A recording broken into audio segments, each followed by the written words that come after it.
Bendiciones familia, creemos en la inspiración verbal de la Biblia. La Biblia es el mensaje de Dios para nosotros. La inspiración de la Biblia es un aspecto fundamental de la vida cristiana, ya que establece autoridad y veracidad de las palabras escritas como la palabra de Dios. El término inspiración se refiere a ese proceso por el cual Dios guió a los autores humanos para comunicar sus verdades eternas. Indica y garantiza la confiabilidad de la Biblia y su relevancia en la vida del creyente. La revelación es un acto de conocer la verdad.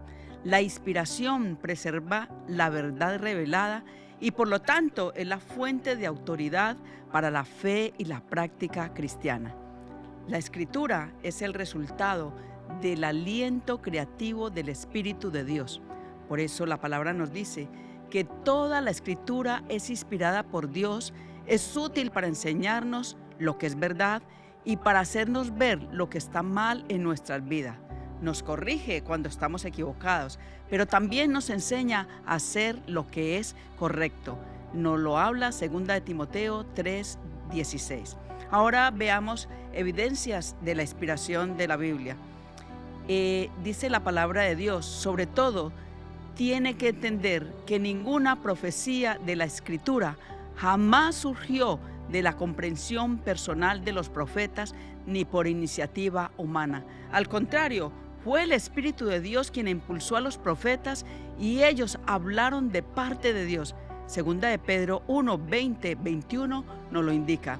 Las profecías cumplidas manifiestan la inspiración de la Biblia en su cumplimiento a través de todos los tiempos. Por ejemplo, con frecuencia los profetas como Jeremías, Ezequiel, Isaías introdujeron su mensaje con palabras como así dice el Señor, la palabra del Señor vino a mí diciendo, o el Señor me dijo. Génesis 12:2 predijo que a través de Abraham el pueblo de Israel influiría en la fe y la vida de todas las personas de la tierra. Más de 2.000 milenios después, la herencia abrahámica es un hecho indestructible. De hecho, el Señor nos dice en Mateo 5:17, no malinterpreten la razón por la cual he venido. No vine para abolir la ley de Moisés o los escritos de los profetas. Al contrario, vine a cumplir todos sus propósitos. Vemos también que la unidad y la armonía de la Escritura. La Biblia fue escrita por 40 escritores durante un periodo de aproximadamente 1600 años. Había una gran diversidad en estos hombres. David, vemos que era un pastor de ovejas. Daniel, un primer ministro. Moisés, un líder político. Lucas era un doctor, pero Pedro también era un pescador. Y a pesar de la autoría y tiempo, la Biblia mantiene una coherencia y unidad temática sorprendente. La Biblia presenta un mensaje unificado, la relación de Dios con la humanidad y su plan de redención. Desde Génesis a Apocalipsis encontramos el desarrollo de este tema, ya sea a través de la creación, la caída, la promesa de un Salvador, la formación del pueblo de Israel, la llegada de Jesucristo y finalmente esa bendita esperanza de una nueva creación que tanto esperamos. No hay forma de que esto pudiera haber sucedido sin que Dios, el Espíritu Santo, inspirara las sagradas escrituras. Es evidencia también la preservación de las escrituras a través de los tiempos.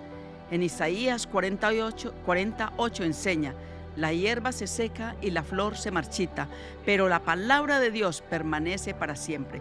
Es una prueba de inspiración divina. A pesar de los intentos de los enemigos de destruir la palabra de Dios, sigue siendo el libro más leído y distribuido en el mundo. Muchas de las primeras copias han ayudado a revelar la importante obra de preservación de las Escrituras que ha continuado desde el pasado hasta nuestros días. Otra evidencia es la palabra de Dios transforma nuestras vidas. En 1 de Pedro 1:23, siendo renacido no de simiente corruptible, sino de incorruptible, por la palabra de Dios que vive y permanece para siempre. La renovación de nuestra mente es una obra del Espíritu Santo, una obra que Él hace. Si escudriñamos y obedecemos su palabra, conforme aprendemos a profundizar, meditar, memorizar las verdades de las Escrituras, el Espíritu Santo irá reemplazando las mentiras que hay en nosotros por la verdad de Dios. ¿Qué podemos hacer entonces? Dediquemos tiempo al estudio de la palabra de Dios. Experimentemos su poder transformador y compartamos el mensaje de amor y redención que Dios ofrece a través de ella.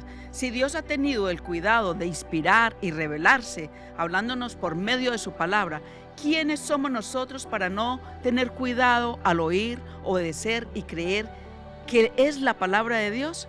Las promesas de Dios son puras como la plata refinada en el horno, purificada 7 veces, nos dice el salmista en el versículo 12:6. Que el Señor te bendiga y esta palabra traiga aliento y firmeza espiritual a su vida. Bendiciones.